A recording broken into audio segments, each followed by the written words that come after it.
नमस्कार, तुम्ही पाहत आहात सम्राट न्यूज. चला पाहूया आजच्या टॉप हेडलाईन्स.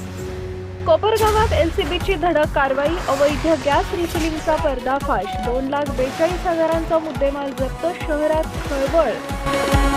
कोपरगावात जल्लोषाचा महास्फोट, गोदाकाठ महोत्सवात नागरिकांचा महासागर, अवघ्या 2 दिवसात 60 लाखांची विक्रमी उलाढाल, महिला बचत गटांना मोठा दिलासा.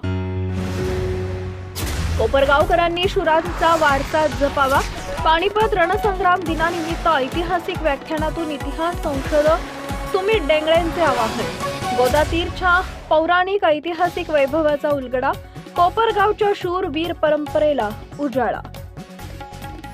कोपरगाव बाजार समितीतून शेतकऱ्यांना मोठा दिलासा, सोयाबीन उत्पादकांच्या खात्यात थेट 80 लाखांचा पेमेंट वर्ग, हमी भावानं खरेदीला गती, 5,328 रुपये प्रति क्विंटल दरानं खरेदी सुरू, सभापती साहेबराव रोहम यांची माहिती. राज्याच्या कला परीक्षेत आत्मा मालिक गुरुकुलची बाजी, कोकमठाणच्या आत्मा मालिक सेमी इंग्लिश मीडियम गुरुकुलचे तब्बल 16 विद्यार्थी राज्य गुणवत्ता यादीत, एका शाळेचे सर्वाधिक विद्यार्थी गुणवत्ता यादीत येण्याचा मान, सलग 26वे वर्ष 100% निकाल.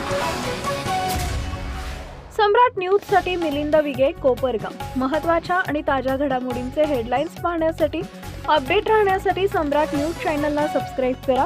तसेच आपल्या मित्रपरिवारांसोबत शेअर आणि लाईक करायला विसरू नका.